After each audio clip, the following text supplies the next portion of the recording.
Bonjour à tous. Merci de vous être déplacés pour ce point avec la presse sur certaines des affaires les plus sensibles que nos juridictions ont à traiter aujourd'hui, dont la première que j'aborderai est suivie, comme cela a été révélé par nos confrères du Monde, et ordonnée directement par le commandement militaire de l'Élysée et le directeur de cabinet de l'Élysée, M. Patrick Faure. Il s'agit, vous l'aurez compris, de l'affaire qui oppose Brigitte Macron à 11 citoyens français, dont 10 ont fait l'objet de mesures de contrainte à sa demande, placés en garde à vue, arrêtés pour certains aux aurores, et poursuivis pour avoir commis deux types de faits dont elle s'estime victime. Le premier, avoir ironisé sur son identité, et notamment sur son identité sexuelle, ou avoir interrogé celle-ci. Et le deuxième, avoir interrogé notamment l'âge de la rencontre entre Mme Macron et le président de la République, dont il a été découvert un peu tardivement qu'elle était intervenue alors qu'ils étaient âgés respectivement de 14 et 39 ans, ce qui pourrait tomber sous le coup de la loi. Je représente à cette procédure, avec d'estimables confrères, trois des personnes qui sont poursuivies. M. Pourson-Atlan, M. Djordjevic et M. Buckingham. Ces trois personnes le sont pour des raisons différentes et ont fait l'objet d'un traitement particulièrement étonnant de la part du parquet de Paris, qui, au titre de sa compétence nationale, a dirigé les procédures des visants. Certains ont été privés de liberté sur des gardes à vue qui ont été prolongées au-delà des 24 heures normalement applicables. Je tiens à rappeler qu'en France, pour commencer, une exception républicaine, depuis 1881, faisait qu'il n'y avait pas de contrainte de corps qui s'appliquait aux personnes qui étaient considérés comme responsables de ce que l'on appelle des délits de presse, donc du fait de leurs écrits.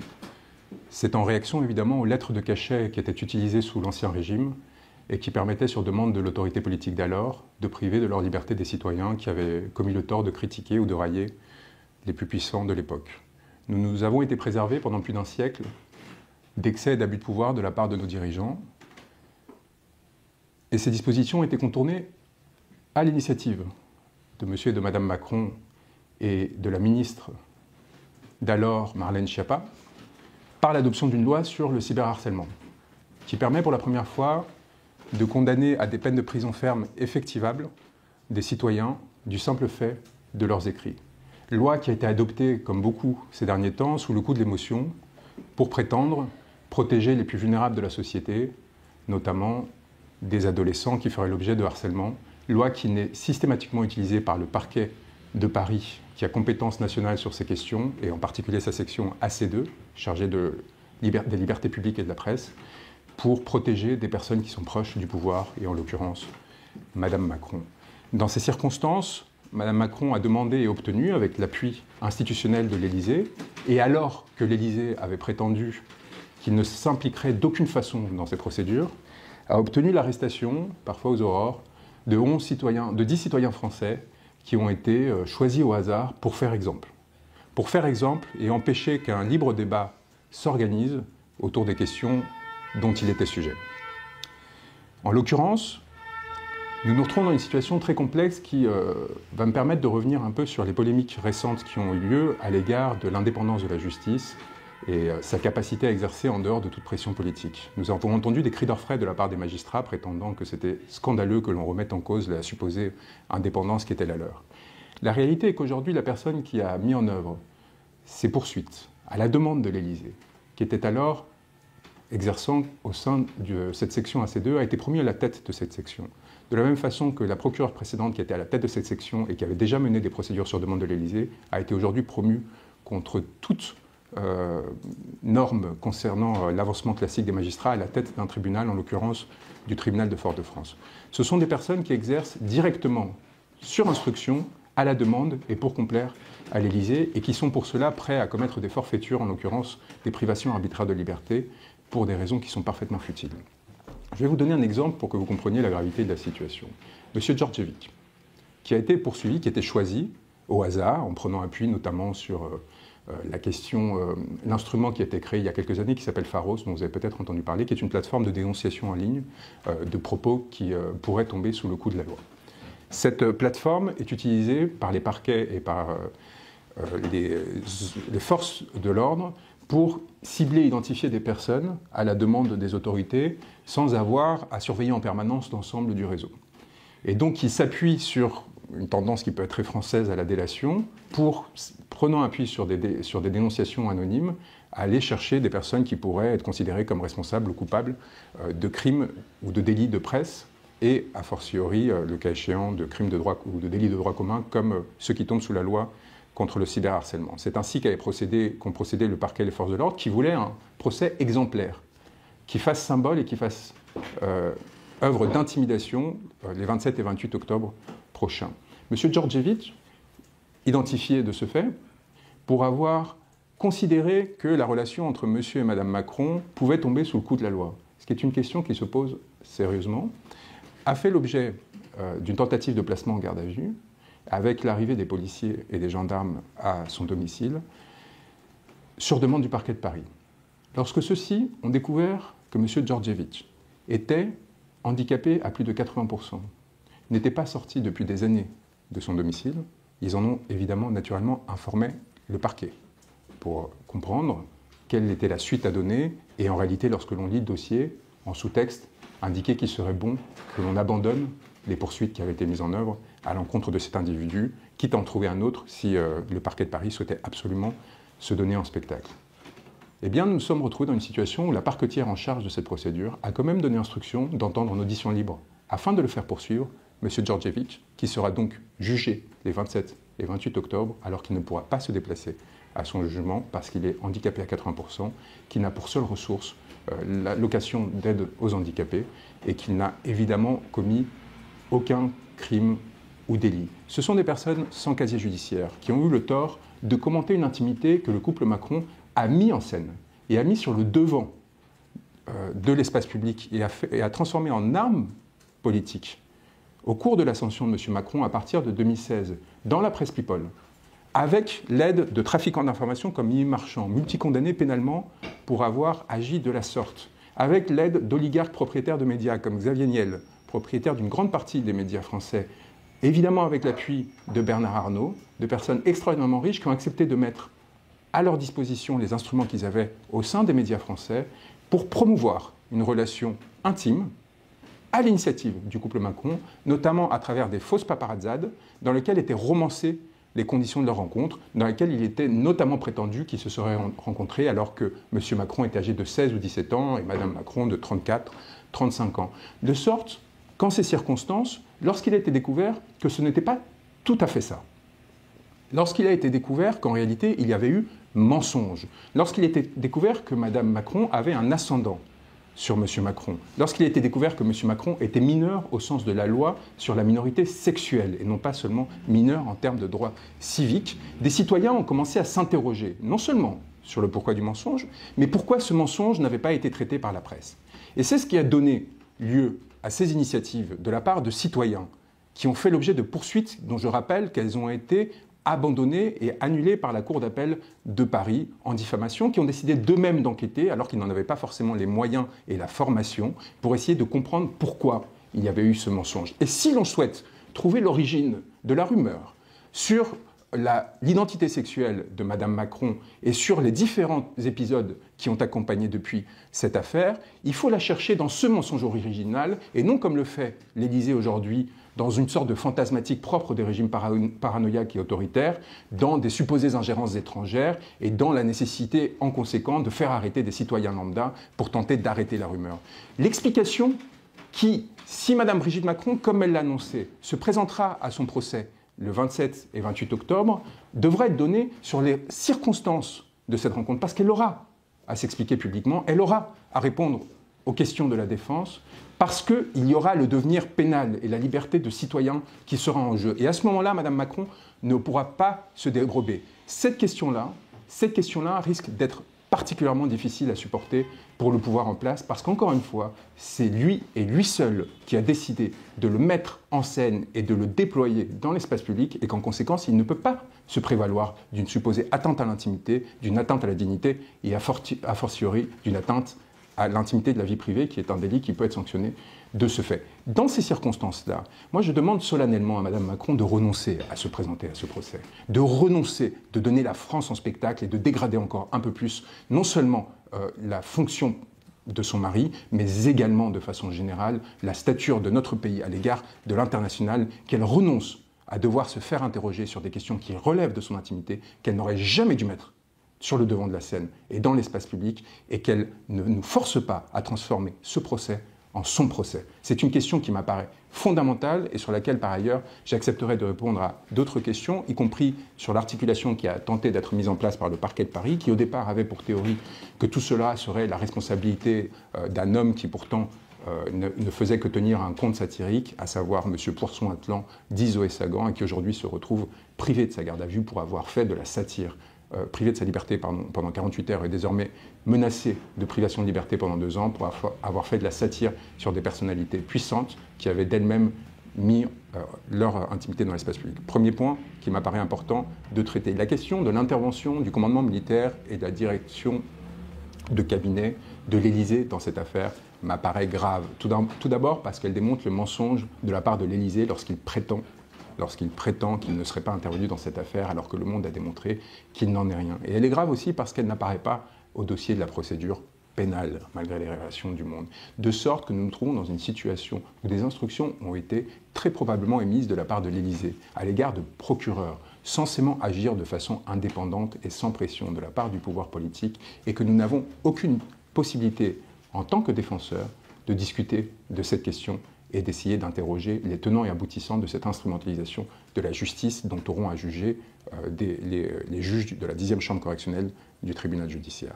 Voilà sur ce premier point qu'il m'apparaît important, parce que la question que j'aurais à poser à Mme Macron, d'une part sur la vérité ou la fausseté des allégations qui sont portées à son encontre, d'autre part sur l'instrumentalisation des moyens de l'Élysée, dont je rappelle quand même qu'ils ont fait convoquer des policiers pour que la plainte de Mme Macron soit recueillie au sein de notre palais, qui est le palais présidentiel. Mme Macron n'a pas même daigné se déplacer au sein d'un commissariat ou de la direction de la police judiciaire afin d'agir comme toute justiciable. Il est impossible de prétendre en ces circonstances que cette procédure n'appartiendrait pas à l'ordre de l'exceptionnel. Il est impossible de prétendre que des policiers convoqués à l'Élysée pour recueillir les paroles de Mme Macron aient pu agir en indépendance dans cette procédure, alors que leur carrière est directement affectée par la façon dont sera menée cette procédure. Il faut avoir à l'esprit ces faits particulièrement graves et cette dérive qu'encore une fois, je considère comme particulièrement dangereuse et autoritaire. Sur le deuxième point de cette conférence, évidemment, je répondrai aux questions qui pourront m'être posées à ce sujet, y compris en anglais, si vous le souhaitez. Je souhaitais aborder une deuxième question, un deuxième dossier particulièrement sensible, qu'il m'apparaît important de traiter avec vous. Il y a une affaire qui n'a peut-être pas bénéficié de la couverture médiatique en France, dont elle bénéficie à l'étranger, et qui est pourtant cardinale, qui est l'affaire dite Shiny Hunters. Le groupe Shiny Hunters est un groupe de hackers dont il est allégué qu'il aurait pénétré les défenses et piraté les plus puissantes institutions internationales, à commencer par les plus grandes entreprises à l'échelle mondiale. On parle ici de dizaines et de dizaines d'entreprises, dont Google, dont Air France, dont Free, dont Bouygues, dont Kering, dont LVMH, qui auraient fait l'objet de piratages divers, qui auraient notamment amené à l'extraction de données sensibles concernant leurs clients, et qui font l'objet, évidemment, dans un deuxième temps, d'escroqueries lorsque ces bases de données se font revendre. Cette affaire a mobilisé les forces de l'ordre du monde entier, et notamment le FBI. Le FBI qui en a fait sa première priorité en termes de cybercriminalité et qui considère qu'il s'agit d'une affaire d'ordre public majeure. L'affaire dite Shiny Hunters a amené à l'arrestation d'au moins 6 personnes en France. 6 personnes qui sont considérées comme étant les principaux responsables et les principaux dirigeants de ce groupe de hackers qui seraient, selon l'accusation, en train de semer la terreur dans le monde entier. Je tiens à vous parler de cette affaire pour plusieurs raisons. Je représente évidemment des personnes impliquées à cette procédure qui sont aujourd'hui en détention provisoire. Ce sont des Français qui sont jeunes, dont la première caractéristique commune est qu'ils souffrent d'un trouble neuropsychique grave. ils sont, pour certains d'entre eux, et en particulier pour ceux que je représente, diagnostiqués d'un syndrome d'autisme avéré et particulièrement marquant. Je vous donne un exemple. L'un d'entre eux, avant son arrestation, dormait depuis 6 mois par terre, sans matelas, sans possibilité d'obtenir un quelconque confort, dans des conditions matérielles particulièrement difficiles, parce qu'il est non seulement incapable de se prendre en charge, mais évidemment d'avoir conscience des actes qu'il commet. Cet homme est aujourd'hui en détention à Fleury-Mérogis avec plusieurs détenus dans la même chambre, alors qu'il est évident, au titre des conventions internationales, qu'il ne peut pas faire l'objet de mesures de contrainte et qu'il doit faire l'objet d'un traitement médical par rapport à une pathologie qui est lourde.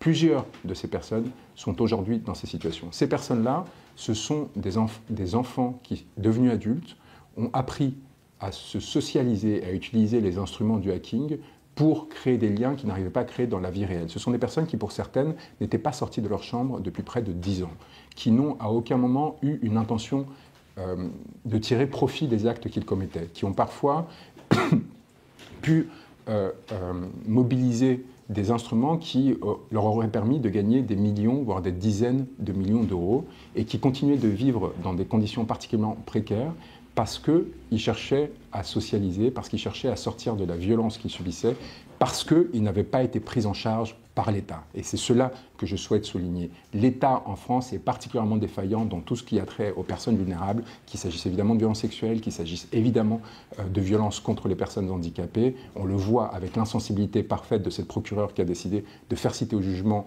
un handicapé grave, y compris en le privant de moyens de défense, dans le simple but de faire avancer sa carrière, et évidemment dans des circonstances similaires, et en particulier pour les troubles neuropsychiques. Ces personnes qui auraient dû faire l'objet d'un traitement du fait de dépistage d'il y a plusieurs années, qui, une fois considérés comme autistes, très souvent avant que la procédure soit entamée à leur égard, une fois placés en garde à vue pendant 96 heures, et ensuite envoyés en détention provisoire dans les conditions que l'on sait en France, dont le diagnostic à la fois d'absence de discernement et évidemment de troubles autistiques graves était confirmé, n'ont pourtant pas fait l'objet d'une prise en charge et continuent à être privés de leur liberté alors que leur irresponsabilité pénale sera probablement retenue.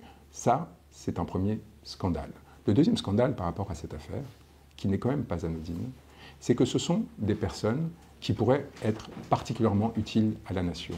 On parle, et je le sais pour avoir échangé, des personnes les plus brillantes de leur génération en ce qui concerne l'utilisation des instruments informatiques, que ce soit à titre offensif et défensif. Nous sommes, mesdames et messieurs, dans un état à la dérive, qui est incapable face à des personnalités particulièrement brillantes, exceptionnelles, de tendre la main pour les faire travailler, que ce soit pour les services de renseignement ou des services de police, qui est incapable à un moment donné de s'assurer que, certes, quand bien même ils n'auraient pas été accompagnés médicalement, ils pourraient devenir des instruments au service de notre nation. Et pourquoi l'est-elle? Parce que le FBI l'a demandé.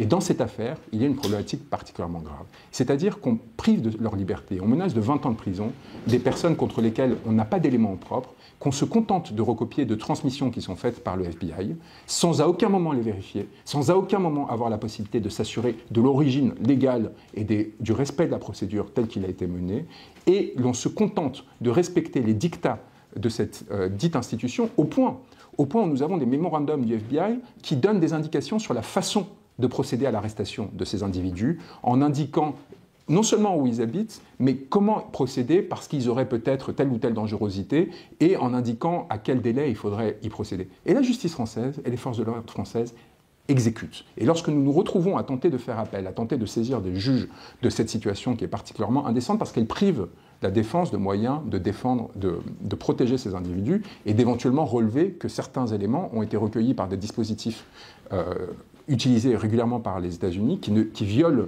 le droit européen, les jurisprudences Schrems et ainsi de suite, qui font que, en gros, ils utilisent des outils d'espionnage à travers notamment la loi FISA, qui ne respectent pas les droits individuels, qui ne respectent pas les droits de l'homme, qui permettent une surveillance généralisée et permanente des populations étrangères, pour ensuite enclencher des procédures judiciaires sans que l'on puisse s'assurer que ces éléments sont vrais. Ces individus, aujourd'hui, sont exposés à un déni de droit qui m'apparaît scandaleux et qu'il convient de dénoncer. Mais il n'y a pas que ça. Il n'y a pas que ça. Lorsque 4 des citoyens français sont arrêtés donc à la demande sur instruction et en présence du FBI au moment des arrestations, avec la présence d'agents du FBI sur le territoire français, un communiqué de presse double à la fois du FBI et du parquet de Paris annoncent glorieusement, après des fuites indécentes alors qu'ils sont encore en garde à vue, qu'ils ont démantelé le groupe Shiny Hunter. Nous sommes fin juin 2025. Les 2 mois suivants vont être une saignée de piratage dirigée par le FBI, par Shiny Hunters, contre des institutions diverses, notamment contre Air France, notamment contre des entités françaises. Des éléments vont être révélés dans l'espace public démontrant que des échanges entre les entreprises supposément victimes comme Kering et Shiny Hunters continuent à intervenir alors que les Français sont en détention provisoire et que donc ils ne peuvent pas être ceux qui ont commis ces piratages, qu'ils ne peuvent pas être ceux qui sont en train de continuer à s'attaquer du Vietnam aux États-Unis, la quasi-totalité des grandes entreprises mondiales avec succès et quelque part, je pourrais dire, avec un certain talent, puisque sans qu'à aucun moment les autorités judiciaires n'arrivent à les freiner et les autorités de police. Eh bien, malgré l'évidence que le FBI et les autorités judiciaires françaises se sont à minima trompés sur l'estimation et sur leurs proclamations glorieuses selon lesquelles ils auraient obtenu l'arrestation des principaux responsables de ces actes de piratage. La justice ne bouge pas, car tant que Washington n'a pas dit qu'il fallait bouger, on ne bouge pas. Et on continue à priver de leur liberté ces individus. Aujourd'hui, et encore il y a quelques jours, nous avons eu droit à des fuites de données massives, notamment de Qantas, qui démontraient que les personnes derrière Shiny Hunter sont encore actives, que les personnes qui sont arrêtées aujourd'hui ne sont pas celles qui ont commis des crimes et délits qui leur sont reprochés à l'égard de LVMH et Kering notamment. Mais il y a derrière LVMH et Kering, c'est-à-dire qu'il y a derrière certains des oligarques les plus puissants de ce pays qui, lorsqu'ils demandent que justice ne soit pas faite, mais que leurs intérêts soient préservés, contre toute évidence, eh bien, on obéit lorsqu'on est au parquet de Paris, on obéit lorsqu'on est une force de l'ordre française. Et cela devrait nous poser question à plusieurs titres, et je serai heureux de répondre à vos questions à cet égard. Je souhaiterais maintenant brièvement, et avant de répondre à vos questions, vous faire part de 3 autres dossiers fondamentaux. Le premier concerne une citoyenne suisse, Nathalie Yamb. Il s'agit de l'une des influenceuses et intellectuelles les plus importantes de ce que l'on appelle être le mouvement panafricaniste. C'est un mouvement qui prône la fin du néocolonialisme et l'indépendance définitive des peuples africains à l'égard de leurs anciennes puissances coloniales. C'est un sujet brûlant et d'actualité parce que nous avons vu, vous avez tous vu ce jour, comment le président, le chef d'État de Madagascar a été exfiltré par la France pour le protéger de la colère populaire qui montait à l'égard d'un pays qui reste dévasté par le sous-développement et par les pratiques néocoloniales que notre pays accompagne. Et nous continuons à agir avec les mêmes réflexes qui ont toujours été les nôtres depuis les supposées indépendances, et cela légitime le combat que cette femme porte ainsi que d'autres. Madame Yamb a été ciblée à la demande de la France par le Conseil européen. Elle a fait l'objet de sanctions sur le motif et au prétexte de la rivalité qui nous oppose aujourd'hui à la Russie, qui l'empêche aujourd'hui de revenir dans son pays, car elle est interdite de survol de l'espace aérien de l'Union européenne, et elle a vu l'ensemble de ses comptes gelés. Ce sont des mesures qui sont prises par les ministres des Affaires étrangères en dehors de tout contrôle juridictionnel préalable, qui sont notamment originellement adoptées pour sanctionner des oligarques, des membres des forces armées russes et des personnes qui pourraient menacer directement les intérêts de l'Union européenne, et qui ont progressivement été étendues à toute une série de catégories de population, y compris désormais des intellectuels. En l'occurrence, Madame Yamb ne se voit reprocher qu'une chose, ses discours critiques et son travail d'investigation journalistique à l'égard de la France-Afrique, avec des révélations qui ont été parfois particulièrement importantes. Et d'autre part, la seule participation à une conférence en 2019, organisée par une ONG qui s'appelait Afrique, et dont il est allégué qu'elle aurait des liens avec feu l'organisation Wagner, conférence à laquelle avaient participé des députés européens ainsi qu'une série d'autres intellectuels, et pour laquelle elle n'a reçu aucune rémunération autre que le défraiement habituel pour la participation à des conférences. Cette conférence a eu lieu à Berlin, sur le territoire de l'Union européenne, et Madame Yamb, je le rappelle, est une citoyenne suisse. Sur ce seul motif, le Conseil européen, de manière unilatérale, a privé Madame Yamb de ses droits les plus fondamentaux, dont son droit au retour et d'aller et venir entre son territoire de nationalité, la Suisse, la Confédération helvétique et le reste du monde. L'Union européenne, profitant de ce que la Confédération helvétique est enclavée au sein de l'Union européenne, a volontairement pris une mesure qui empêche Mme Yamb de rentrer chez elle. Et elle l'a prise sans contradictoire préalable, sans une quelconque capacité d'apporter des éléments contradictoires au Conseil européen, de l'Union européenne, alors qu'elle se trouvait à l'étranger.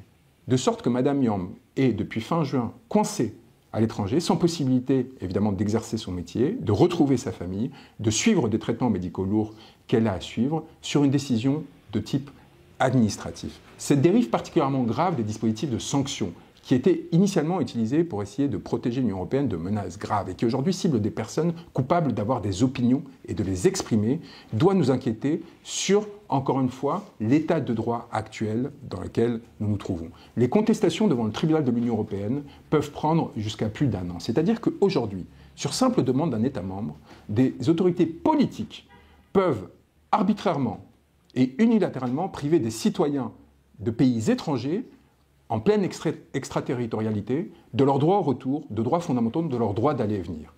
Et je ne vous surprendrai pas en vous faisant découvrir que cela peut s'appliquer également à des citoyens de l'Union européenne. De sorte que nous sommes en train de créer une terra nullius juridique particulièrement dangereuse qui pourrait demain s'étendre et qui a évidemment pour effet d'intimider l'expression publique de l'ensemble des citoyens.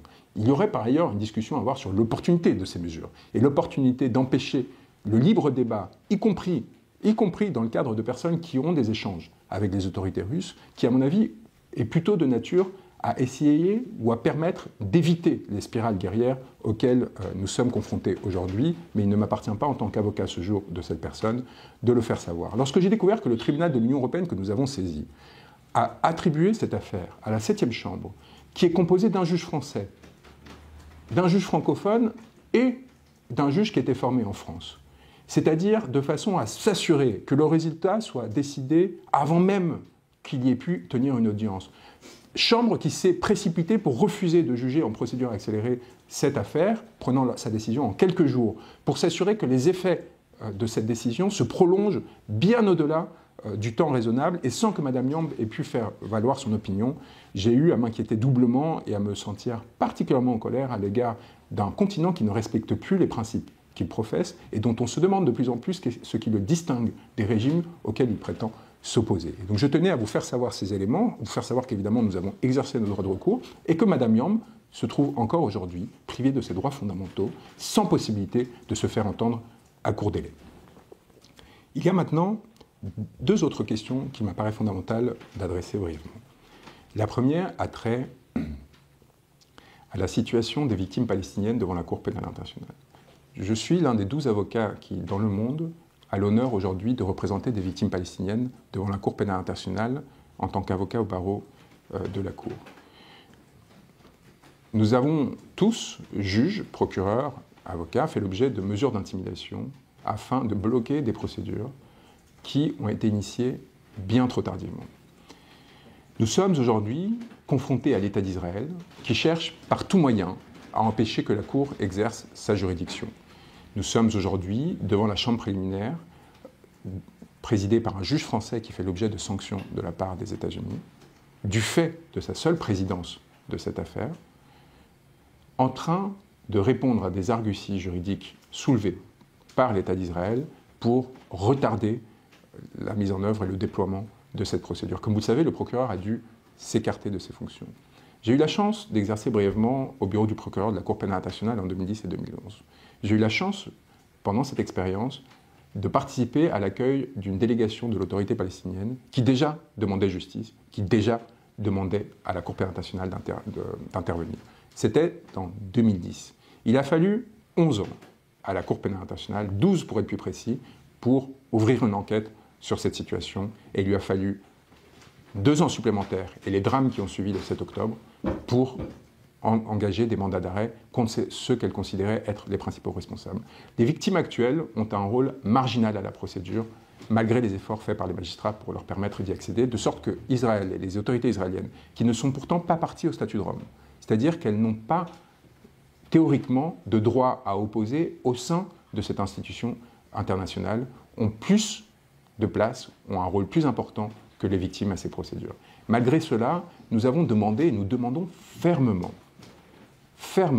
que la Cour pénale internationale cesse de se penser comme une institution politique, cesse de vouloir intervenir dans des procédures à des fins de politisation, qu'il s'agisse de cette procédure ou d'autres, et cesse à cette fin d'avoir une stratégie d'enquête qui ne fasse que viser des responsables politiques qu'elle considère être de haut niveau, sans aller chercher les responsabilités factuelles des crimes qui sont commis au sein des administrations, au sein des appareils militaires qui commettent ces crimes-là, qu'il s'agisse évidemment des autorités étatiques ou des oppositions et des rebelles ou des groupes terroristes qui agissent sur ce territoire. Et cela me permet de faire le lien avec une deuxième affaire qui est l'affaire qui est menée au Sénégal, la question sénégalaise, la question des violences politiques qui ont été commises par le régime précédent, qui ont amené à la mort de 60 manifestants, tués lors de manifestants, afin de réprimer un mouvement populaire avec l'assistance de la France, qui n'a finalement pas pu être inhibé et qui a amené un changement de régime politique, qui a amené à une alternance politique en mars de l'année dernière. Nous sommes dans une situation où, quasiment 2 ans après, aucun travail de lutte contre l'impunité n'a été mené.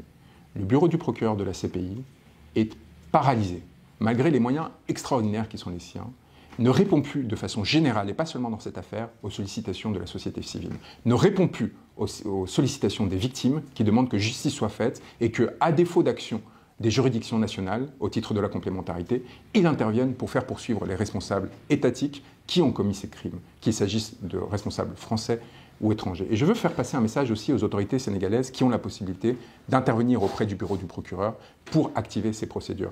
Elles ne peuvent pas prendre prétexte de ce que peut-être un jour des procédures interviendront au Sénégal, pas si longtemps après, pour freiner la lutte contre l'impunité qui doit intervenir non seulement au sommet de l'État, non seulement auprès des plus hauts dirigeants politiques, mais également et peut-être surtout et avant tout auprès de ceux qui ont organisé et exécuté les plans criminels qui étaient dirigés à l'époque par M. Macky Sall et ses dirigeants. Il y a, je représente de nombreuses victimes sénégalaises qui sont en attente depuis trop longtemps de considérations et de procédures qui permettent de faire justice et vérité sur la mort de personnes dont la plupart étaient mineures au moment des faits et qui ont aujourd'hui manqué d'avoir réponse à leur demande. Il n'y a au Sénégal qu'une autorité politique légitime qui a la force suffisante pour exiger que cette justice soit faite. Et celle-ci est aujourd'hui Premier ministre. Il s'agit d'Ousmane Sonko.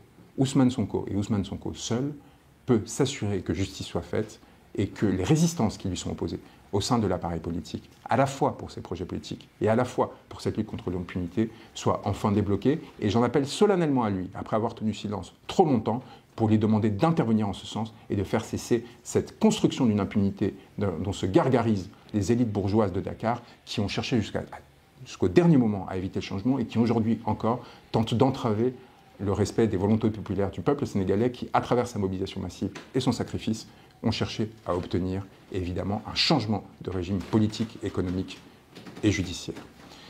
Je finirai sur un point important. Ce sont peut-être mes derniers mots aujourd'hui en tant qu'avocat du barreau de Paris, pour une raison très simple. Le ministre de la Justice, aujourd'hui en fonction, alors ministre de l'Intérieur, aux côtés des plus hautes autorités judiciaires du pays, a demandé ma radiation dans le cadre d'une audience qui se tiendra demain à 9h30 au barreau de Paris. Cette demande de radiation repose sur 4 motifs plus futiles les uns que les autres et s'inscrit dans une longue stratégie de harcèlement du fait de mon action en tant qu'avocat auquel le barreau de Paris a failli à s'opposer. Il m'est reproché d'avoir utilisé une enveloppe noire dans mes correspondances avec un procureur, ce qui, selon le barreau de Paris et le procureur général, suggérerait, je cite, une approche hostile et inquiétante. Ce qui me vaut une poursuite disciplinaire. Je rappelle qu'il y a 38 000 avocats inscrits au barreau de Paris et qu'il n'y a que 100 procédures disciplinaires par an qui normalement sont précédées de poursuites déontologiques. On me fait poursuivre sur ce motif futile, ainsi que pour avoir fait poursuivre à raison un procureur pour un faux dont la réalité et la vérité a été établie.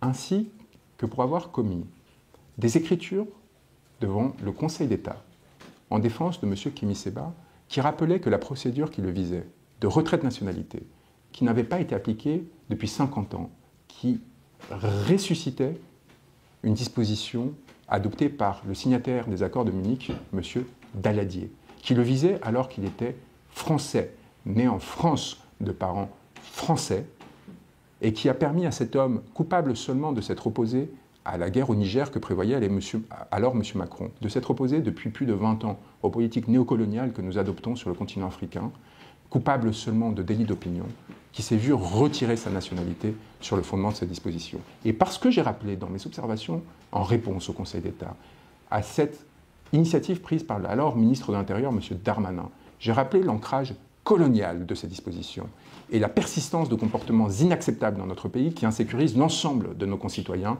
et qui visent là encore à intimider des personnes du simple fait de leur libre exercice de leurs opinions.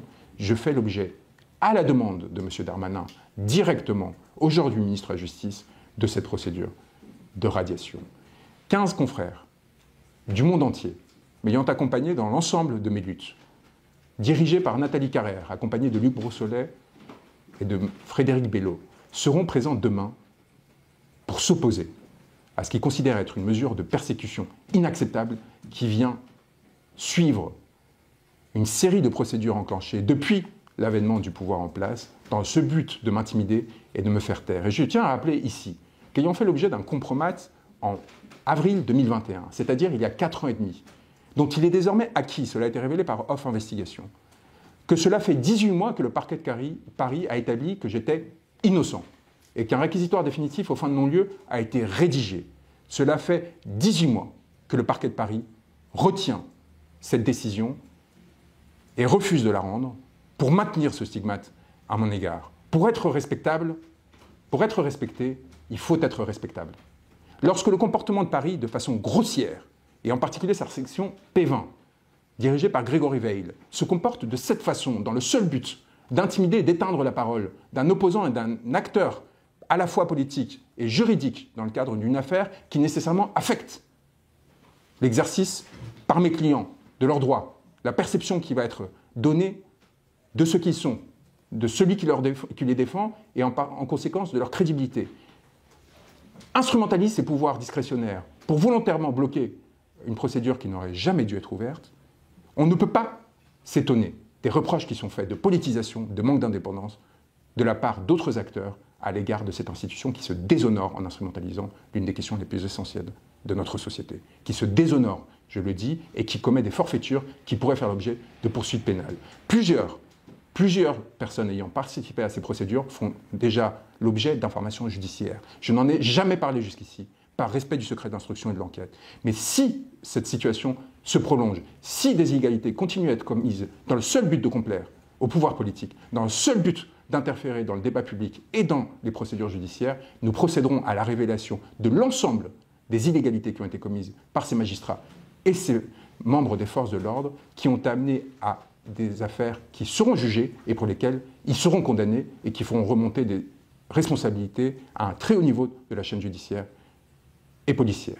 Nous sommes dans une situation où, à mon sens, de façon générale, le parquet de Paris est en roue libre. La section J3, dirigée par Johanna Brousse, qui s'est largement médiatisée, ce qui déjà pose question.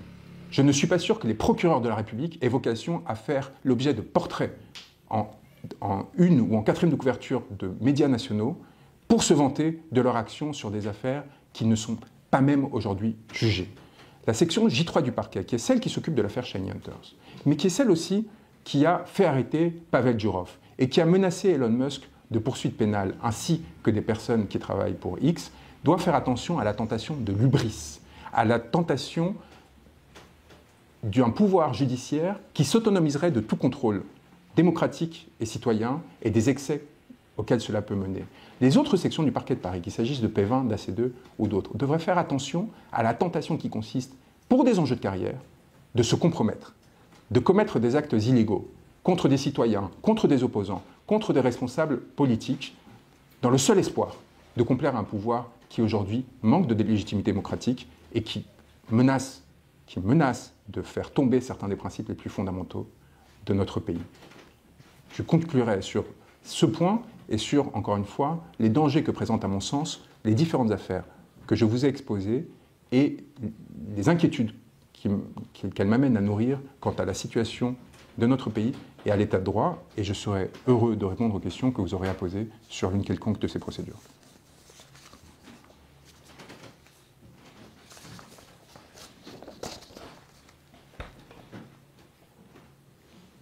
Je vous en prie. Est-ce que vous pouvez être un petit peu plus, aller un petit peu plus dans le détail sur les informations judiciaires qui, enfin, j'ai compris que vous ne vouliez pas les révéler aujourd'hui, hein, mais disons des forces de l'ordre, des magistrats, c'est ça Je vais peut-être parler de celle qui a déjà été rendue publique. Elle vise celle qui était conseillère justice de l'Élysée, Hélène Davot, qui a été promue, après son exercice à l'Élysée, à la présidence de la Cour d'appel de Bastia, alors même qu'elle n'en avait pas la capacité en termes de carrière, ce qui a amené à une dénonciation par l'ensemble des syndicats de la magistrature à l'égard des conditions de cette nomination. Madame Hélène Davot, cela a été révélé par des confrères du Parisien, M. de Cugis, M. Le Plongeon, alors au point, et Mme Pauline Guénat, dans leur livre Ministère de la Justice, a été informé d'éléments de la procédure qui me visaient, couverts par le secret de l'instruction, en amont même des décisions qui étaient adoptées par un juge d'instruction supposément indépendant. Elle est très clairement celle qui, en violation répétée du secret de l'instruction et du secret de l'enquête, a cherché à influencer le devenir de cette procédure et à la faire exister au-delà de toute raison, dans un seul but politique. Elle était la source de ces journalistes qui ont été ceux qui ont rendu publique l'existence de cette affaire moins de 24 heures après qu'elle ait été enclenchée d'initiative par le parquet de Paris et contre la volonté des personnes concernées. Cet exemple n'est qu'un parmi 4 informations judiciaires qui sont actuellement ouvertes contre des personnes qui ont participé à cette procédure, dont une de ces informations judiciaires a été ouverte à l'initiative d'un des parquets connexes du parquet de Paris, c'est-à-dire que des procureurs eux-mêmes ont considéré que des actes illégaux avaient été commis par des membres de l'institution judiciaire dans le but que l'on imagine. On est face à un scandale démocratique potentiel qui inquiète au plus haut niveau de ce fait et qui explique en grande partie la rétention et la manipulation dont elle fait l'objet de façon récurrente depuis 4 ans et demi. Cette affaire est un scandale sur lequel je me retiens à ce stade, parce que je souhaite que toute vérité soit faite, mais dans l'ordre et de façon à ne pas imiter les méthodes de ceux auxquels on s'oppose. Contrairement à ce qui était dit, je n'ai jamais, pour ma part, je ne me suis jamais prêté à ce genre de manœuvre, et il n'y a pas l'un de vos confrères qui pourra, par exemple, prétendre que j'ai, d'une façon ou d'une autre, fait fuiter un quelconque élément d'une instruction couverte par le secret ou par l'instruction, ce qui pourtant est une pratique courante, que ce soit de la part de parquets, d'officiers de police judiciaire ou de membres du barreau de Paris. Je souhaiterais rajouter un point important que j'ai oublié sur l'affaire Shiny Hunter. Pas important, fondamental. J'ai découvert à travers cette affaire un élément cardinal qui devrait tous nous inquiéter. Car si la dérive politique à laquelle nous sommes aujourd'hui exposés pourrait sembler inquiétante, elle n'est rien face à ses conséquences. Et l'une d'entre elles, particulièrement grave, est la gangrène. La gangrène, je dis bien la gangrène, à laquelle fait face l'État à l'égard d'institutions mafieuses. Ces jeunes hackers, vous l'avez compris, n'agissaient pas dans un but d'obtenir des gains économiques. Ce sont des gens qui cherchaient à s'occuper, à essayer de rompre avec une existence qui pouvait être sordide du fait de leurs conditions mentales et psychiques. Nous sommes aujourd'hui, vous le savez, nous le savons tous, face à une montée en puissance très importante d'un certain nombre d'organisations mafieuses qui font régulièrement les titres, dont l'une qui est appelée DZ Mafia. Ce sont des organisations mafieuses qui prospèrent sur le trafic de stupéfiants, qui proviennent très majoritairement d'Amérique latine pour les drogues les plus dures et du Maroc par ailleurs, avec lesquels nous avons rétabli des relations dans des conditions qui m'apparaissent aberrantes de ce fait. Ce sont des organisations qui aujourd'hui, je l'ai découvert, ont des relais au sein de la magistrature, au sein de la police et au sein de cabinets de confrères, et qui obtiennent de façon régulière des éléments couverts par le secret d'instruction, par le secret de l'enquête, qui les ont parfois avant même le magistrat concerné, et qui en font usage pour intimider non seulement des parties à des procédures, mais également des enquêteurs, mais également des magistrats. J'ai eu, dans cette affaire, à découvrir et à recevoir, par exemple, aux fins d'intimidation, la fiche TAGE de mon client, qui n'est consultable, TAGE, donc traitement des antécédents judiciaires, qui n'est consultable que par des officiers de police judiciaire ou par des magistrats. Et cela m'a été envoyé de façon à me faire savoir, de la part de ces acteurs mafieux, qu'ils disposaient d'un accès direct au sein de l'institution judiciaire à ce qui se déroulait. Des membres de la famille de mon client ont reçu des éléments de procédure dans les jours et parfois dans les heures qui ont suivi leur mise en œuvre, qu'il s'agisse de déclarations en cadre de garde à vue ou d'instructions judiciaires, qui ne pouvaient que provenir de magistrats ou d'officiers de police judiciaire, car les avocats n'y avaient pas accès eux-mêmes. Cela veut dire qu'aujourd'hui, des personnes dont les éléments que j'ai, qui me permettent d'être à peu près sûr de leur identité, ne dépassent pas les 23 ans, sont à la tête de réseaux mafieux qui leur permettent de mettre en œuvre des corruptions de magistrats, d'officiers de police judiciaire, des tentatives d'enlèvement. Ça a été le cas de l'un de mes clients, qui à 2 reprises s'est vu envoyer des équipes afin de l'enlever sur place. Pourquoi? Parce que ces entités mafieuses cherchaient à en faire la poule aux œufs d'or. Parce que ces entités mafieuses ont compris que le risque qu'ils prenaient en procédant à des trafics de stupéfiants était infiniment plus grand et grave que ceux qui les amenaient, à travers l'instrumentalisation de jeunes autistes manipulables à souhait, à engranger des millions à travers leur talent et à travers la tentative d'escroquerie d'un certain nombre de grandes entreprises. Et je suis très inquiet. Je suis très inquiet de 2 choses de la part de J3, de cette section du parquet dirigée par Mme Brousse. La première, c'est qu'elle ne s'y intéresse pas. C'est qu'elle ne s'intéresse pas aux enjeux de sécurité intérieure auxquels sont confrontés les citoyens français, les autorités publiques françaises. C'est-à-dire qu'au lieu d'aller chercher ces réseaux mafieux, ces têtes de pont, ces gens qui, à peine âgés de 23-24 ans, parce qu'ils sont des sauvages, parce qu'en fait, ils ont perdu toute limite dans l'exercice de la raison et qui sont capables, malgré leur QI inférieur à la moyenne, très largement, de faire tuer des gens en allant chercher des mineurs et en leur donnant 10, 20 000 euros et en créant des dispositifs et des stratagèmes qui ont été déployés dans un certain nombre de livres, et dont notamment un livre sur la DZ Mafia de M. de Cugis, qui sont capables, par ce règne de la terreur, de faire commettre des illégalités et de s'asseoir sur des empires de millions d'euros en bénéficiant de la mansuétude d'autorités algériennes, marocaines, qui les accueillent et qui parfois les protègent. Au lieu d'aller chercher ces responsabilités, ils se contentent de faire arrêter des personnes qui sont victimes.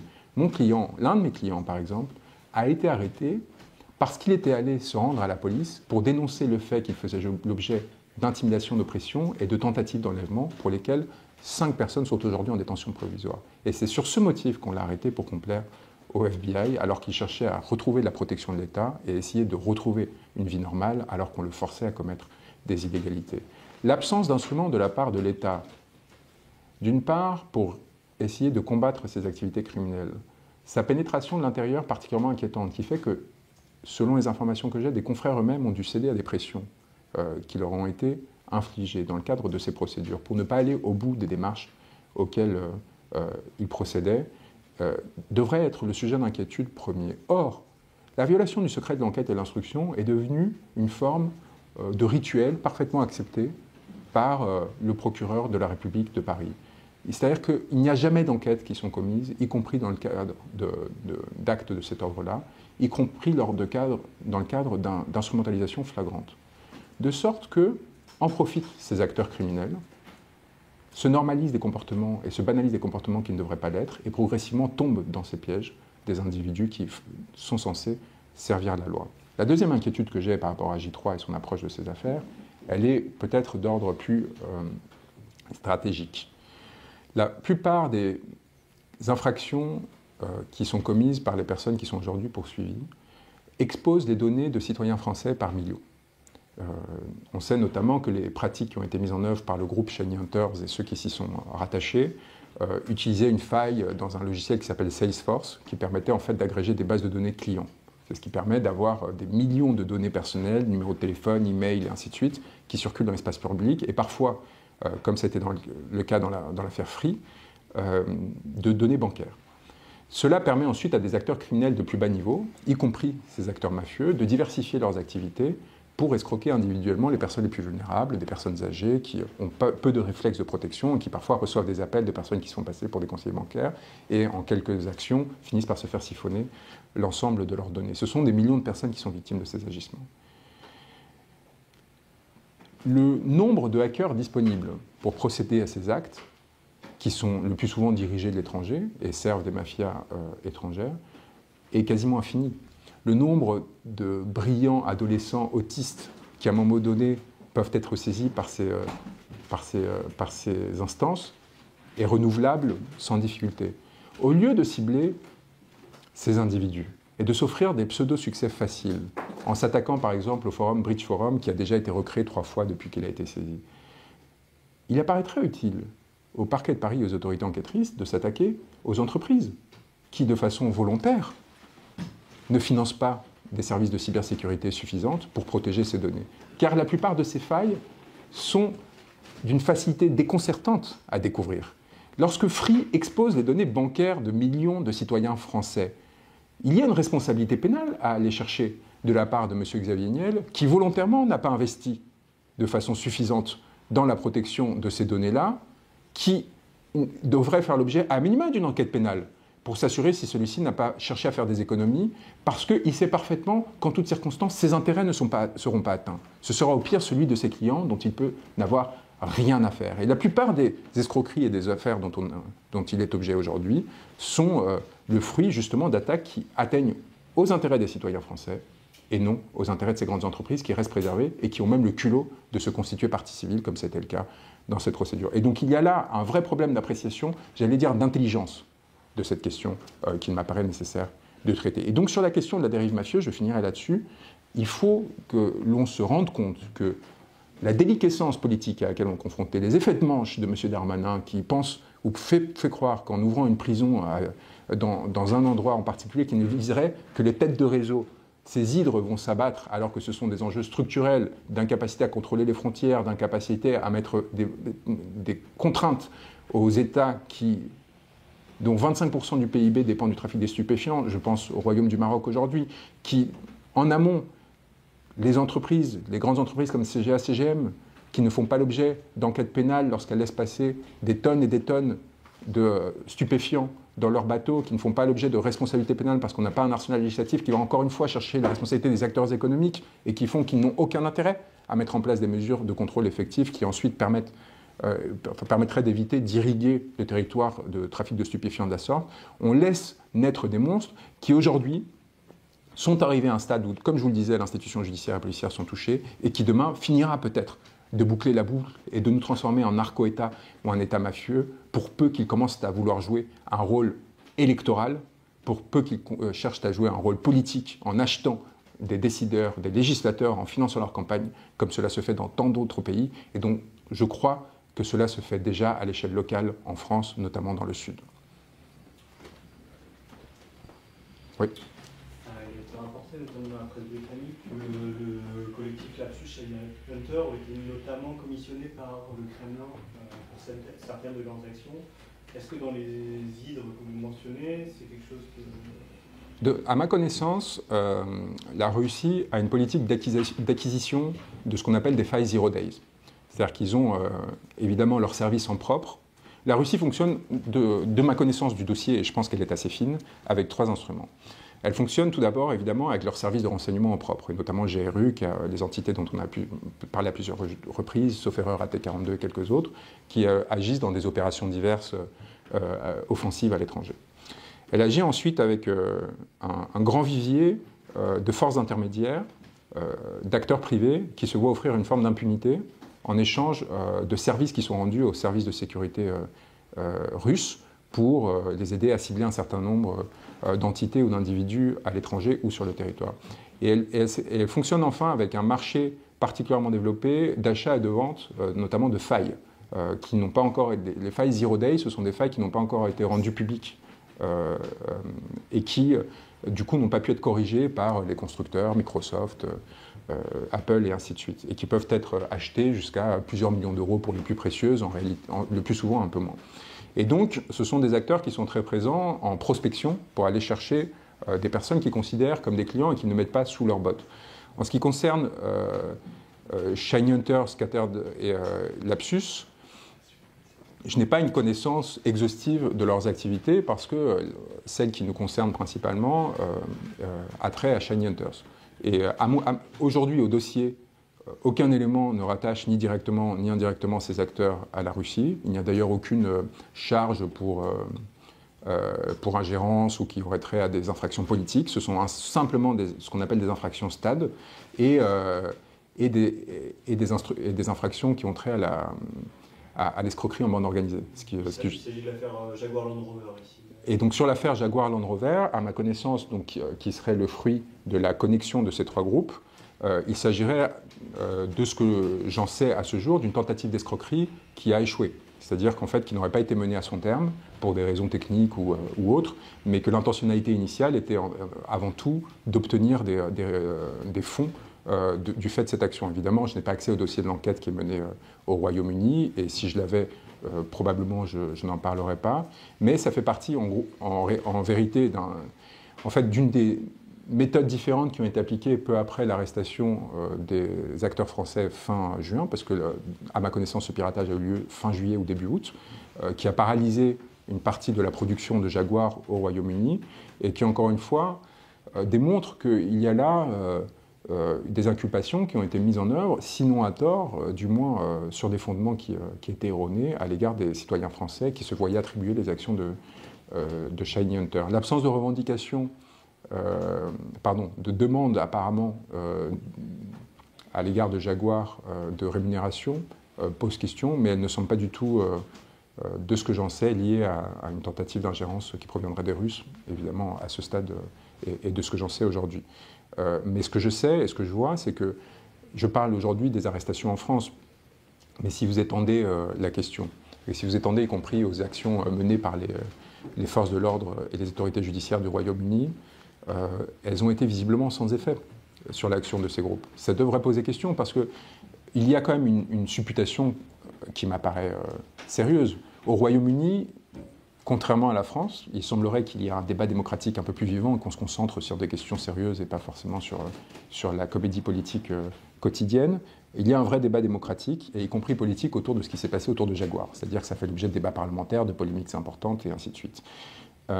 Il est fort possible qu'une partie des actions qui ont été menées par les forces de l'ordre, et j'ai des bonnes raisons de le croire, au Royaume-Uni, ne l'ait été que pour calmer l'opinion publique, que pour faire croire que quelque chose était fait, et que l'on soit allé chercher des suspects qui n'avaient rien à voir avec les faits spécifiques relatifs à Jaguar. Je ne veux pas parler d'un lien éventuel passé avec Scattered Spiders ou Lapsus. J'ai des éléments suffisamment solides pour croire que tout cela n'est qu'une instrumentalisation du judiciaire à des fins politiques de la part d'un gouvernement qui se voit reprocher son impuissance et son incapacité. Et on le voit notamment sur la question de Shiny Hunters et sur le fait que les Français se rendent complices de ce genre d'action. Il était reproché à mon client et aux personnes qui étaient arrêtées d'être les principaux administrateurs de Bridge Forum, qui est le forum dans lequel s'échangeaient, se vendaient et s'achetaient ces failles dont on parlait. Ce forum a été réactivé quelques jours après leur arrestation. Il a été saisi par le FBI, il a été rouvert. Des données des entreprises qui étaient supposément hackées par les personnes qui ont été arrêtées ont été mises en vente postérieurement à leur arrestation. Tout ça alors que l'on sait que les personnes qui sont aujourd'hui détenues n'avaient pas accès à ces infrastructures et n'étaient pas en mesure d'agir. Comment l'expliquer et comment cela se fait que l'autorité judiciaire ne s'explique pas à ce sujet et continue à entretenir la fable qu'elle aurait réussi à arrêter les principaux responsables? Quand je me prononce de cette façon, je ne le fais pas seulement en avocat des personnes en question. Je me prononce aussi en tant que citoyen inquiet de ce que l'instrumentalisation de l'appareil judiciaire se fasse au détriment d'un débat public sain et qu'on vous présente comme régler des problèmes qui ne sont absolument pas. Oui. Jean-Maître, est-il possible après de faire de l'entretien individuel? Non, je peux répondre ici à toutes les questions que vous souhaitez, mais une fois que cela sera fait, on ne pourra pas aller au-delà. Donc si vous avez des quesons, par contre, je serais ravi d'y répondre. Peut-être dans l'ordre... Enfin, allez-y, sauf si vous... Vous dites que l'FBI, il y a aussi le Louis Vuitton, donc Bernard Arnault. Quel est leur lien entre les deux sur cette deuxième affaire? Entre eux, pardon? Entre le FBI et justement Bernard Arnault sur cette deuxième affaire de hacking. Donc on a le FBI qui ouvre une procédure dont elle demande à la France de l'exécuter. Donc la France fait mine d'ouvrir une procédure française, autonome, et qui aurait été à l'initiative de la France. Et pour ce faire, elle va prendre appui de façon prétextuelle sur des piratages qui auraient ciblé des entreprises strictement françaises, en l'occurrence Accor, Kering et LVMH. Cela n'a pour vocation que de couvrir la demande du FBI et prétendre qu'il y aurait des faits qui sont autonomes des poursuites qui sont faites aux États-Unis pour une raison très simple. Aucun citoyen français ne peut être extradé. C'est un principe républicain qui est adopté depuis toujours. Et donc les poursuites qu'entend mener le FBI aux États-Unis contre des citoyens français ne pourront pas être menées à leur terme. Donc en fait, on crée artificiellement une procédure, on attribue artificiellement des actes à des individus qui ne les ont pas commis. Je vais vous donner un exemple. Sur le piratage d'accord, on a un individu qui est arrêté à un instant T et qui reconnaît être le seul et unique auteur de ce piratage. D'accord ? Il donne une foule de détails qui montrent qu'il n'y a aucun doute quant au fait qu'il soit sincère ou qu'il cherche à protéger qui que ce soit. Il explique même qu'il y a quelqu'un qui l'a aidé, il donne des détails, et ainsi de suite. Eh bien, on fait quand même arrêter, parmi les motifs d'arrestation de juin, des 4 nouveaux Français qui se font arrêter, et depuis à nouveau en septembre, on fait arrêter des gens sur le fondement de ce piratage d'accord. Dans le seul but, en fait, de renforcer artificiellement un dossier qui permette au juge de contrôle théorique, le juge des libertés de détention, la chambre d'instruction, de maintenir en détention ces individus pour donner l'impression que quelque chose est fait, alors que l'on sait que ces gens ne pourront pas être incriminés. Quand on est face à des manœuvres de cet ordre-là, la question, encore une fois, se pose non seulement par rapport au droit de la défense et au respect des principes de l'État de droit, mais aussi par rapport à la manipulation qui est faite de l'institution judiciaire, de l'espace public. Et donc LVMH vient se greffer de façon évidemment particulièrement hypocrite à ce dossier, parce qu'ils ont accepté de payer. Parce qu'ils ont accepté de payer pour éviter que le scandale se développe et qu'en même temps, ils cherchent en fait, à travers cette procédure judiciaire dont ils ont révélé que tardivement qu'elle avait exposé les données de leurs clients, à se couvrir de toute responsabilité pénale en s'instituant partie civile, c'est-à-dire en se présentant en victime et donc ne pouvant faire l'objet de poursuites éventuelles parce qu'ils n'auraient pas mis en œuvre les mesures de sécurité suffisantes pour protéger leurs clients à des fins évidemment de bénéfices économiques. J'ai pas mal de questions du coup. Ah. Sur Brigitte Macron. Oui. Éric Dupond-Moretti a parlé d'affaires d'État. Est-ce une réalité? Est-ce que c'est vraiment cette affaire parler d'affaires d'État Et puis, est-ce que je crois que vous serez fin octobre au tribunal sur cette affaire. Si on m'en empêche pas. Quelle est la différence entre cette affaire que vous allez plaider fin octobre et celle de Madame Roy et Madame Ray qui s'est déroulée il y a quelques mois de cela? Madame Roy et Ray ont été jugées sur la diffamation, c'est-à-dire sur la vérité ou la bonne foi de leurs actions. D'accord ? Et il a été jugé qu'elles étaient innocentes des faits de diffamation qu'elles avaient commis et que donc elles avaient en droit la possibilité de faire ce qu'elles ont fait, c'est-à-dire avoir les affirmations qui étaient les leurs. La diffamation, et de façon générale le droit de la presse, font l'objet de règles spécifiques. Ce n'est pas du contentieux pénal de droit commun, pour une raison très simple. On cherche à protéger avant tout les citoyens de l'arbitraire et d'abus de pouvoir de la part des puissants qui chercheraient à utiliser leur influence sur l'institution judiciaire pour éteindre notre capacité à délibérer, à débattre, parce que si on éteint notre capacité à délibérer, à débattre, c'est la nature même de notre régime qui est remise en question. La loi sur le cyberharcèlement adoptée par Marlène Schiappa en 2018 permet d'éviter toutes ces contraintes, c'est-à-dire qu'elle permet d'éviter le débat sur la vérité ou la bonne foi. De sorte que ne se posera pas la question, le 27 et le 28, de la vérité ou non des allégations qui ont été énoncées par toute une série de personnes. Se posera la question de si les écrits des personnes accusées, donc des 10 personnes qui ont fait l'objet d'arrestation, et peut-être de Xavier Poussard, le 11e, dont on ne sait pas à ce jour s'il sera jugé les 27 ou 28 ou plus tard, qui est mise en cause, mais dont l'affaire a été séparée et dont ils hésitent à la joindre, si les écrits de ces personnes ont eu pour objet ou effet de nuire à Mme Macron. Donc il faut, pour l'établir, établir un dommage qu'aurait subi Mme Macron. Or, Mme Macron, elle le dit elle-même, elle n'a pas lu les écrits des personnes qui ont été arrêtées, qui ont été, je dirais, raflées au hasard. Parce que c'est ça ce qui s'est passé. On a mobilisé des forces de police sur tout le territoire pour arrêter au hasard 11 citoyens pour intimider le reste des Français. Mme Macron a admis ne pas avoir lu ces tweets. Mme Macron a refusé de faire l'objet de ce qu'on appelle un examen par les UMJ, par l'unité médico-judiciaire, qui permettent d'établir un ITT, une interruption de travail, qui est un dispositif qui est utilisé pour la justice pour savoir si quelqu'un a souffert d'une action qui serait délictueuse. Et donc on peut vous mettre entre 0 jours et 45 jours. En refusant de le faire, Mme Macron se prive d'un moyen d'accusation qui consiste à dire que les tweets auraient eu un effet sur elle. En disant qu'elle ne les a pas lus, ça devient compliqué pour elle de prétendre qu'ils ont eu un quelconque effet sur elle, si ce n'est indirect. Ce que la jurisprudence pourrait adopter, mais ce serait une dérive importante. Et donc, il reviendra à l'accusation, à moins qu'entre-temps, Mme Macron se soit faite examiner, il reviendra à l'accusation de démontrer que les citoyens français avaient pour objet, les actions des citoyens français avaient pour objet de nuire à Mme Macron. C'est-à-dire qu'ils cherchaient à nuire il y avait une intention coupable dans leurs écrits. Donc voilà ce que sera l'enjeu les 27 et 28 octobre d'un point de vue du droit strictement pénal.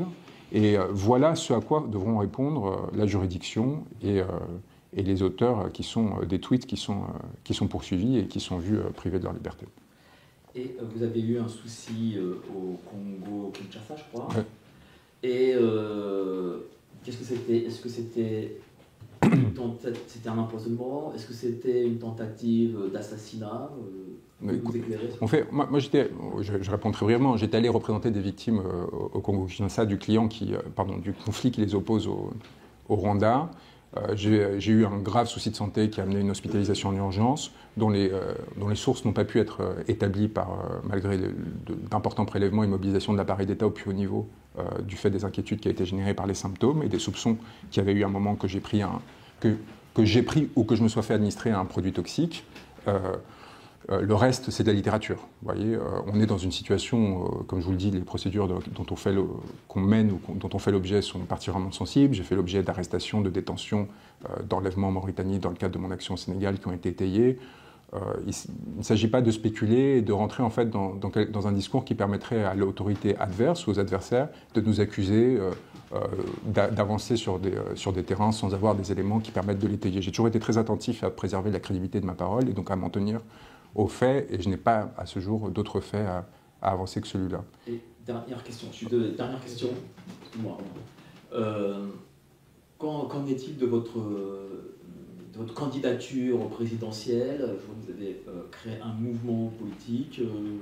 Vous irez jusqu'au bout? Comment ça se passe? Je pense que ça fera l'objet de déclarations dans un autre cadre. J'exerce ici en représentation des intérêts de clients en tant qu'avocat, et je ne souhaite pas produire un mélange de genres qui pourrait m'être reproché ou qui pourrait aller à l'encontre de leurs intérêts, mais on en parlera évidemment dans cet autre cadre sans aucune difficulté.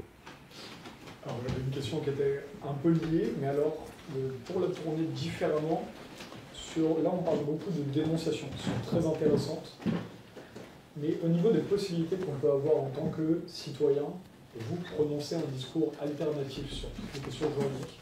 Comment est-ce que vos clients pourraient ici bénéficier d'un meilleur traitement juridique dans ces cas précis-là, si demain on avait un autre pouvoir de justice au pouvoir? Puisque ce que j'entends là-dedans, c'est finalement, est-ce que là on se bat contre quelque chose, est-ce que là ce qui pose problème c'est quelque chose de systémique, ou est-ce que ce sont purement oui. Là, on rentrerait dans une analyse politique, mais il est très clair qu'on a un problème de système aujourd'hui dans notre rapport à l'état de droit, que ce soit la dépendance des parquets à l'égard du pouvoir politique, des effets de carrière et d'ambition qui peuvent du coup affecter le traitement d'un certain nombre d'institutions. Et je devrais donner une conférence, encore une fois, non pas en tant qu'avocat, mais en tant que responsable politique ou public, pour vous répondre sur ce point. Je pense que ce n'est pas le lieu de le faire aujourd'hui. Je sais qu'il y a des confrères qui viennent aussi de médias étrangers, et je ne souhaite pas créer ce mélange des genres aujourd'hui. Est-ce qu'il y aurait d'autres questions? Il est possible qu'il y ait un agenda entre un calendrier entre tentative de radiation et l'affaire Macron, l'affaire Brigitte Macron. Oui, c'est pitoyable parce que nous avons à traiter des affaires d'une importance politique particulièrement lourde. Et le fait que ce soit ces questions qui soient considérées comme sensibles par l'État français et que les services de l'État français, y compris le commandement militaire de l'Élysée, soient mobilisés sur ces questions qui ont trait à l'intimité de nos dirigeants et à leurs intérêts privés et non pas à l'ordre public, qui soient de nature à produire de tels effets dans des procédures qui engagent le devenir de la nation et des citoyens, cela me semble en effet non seulement probable, mais au regard de ce que je sais de cet appareil politique, quasiment certain, et en conséquence, par ailleurs, particulièrement grave et désespérant. Voilà, s'il n'y a pas d'autres questions, je vous remercierai. Oui. Vous voyez votre marche demain à 14h. Je pense qu'on est à un moment important où le peuple français doit se faire entendre, et j'espère qu'il le fera. C'est aussi simple que ça. Merci beaucoup. Merci à vous.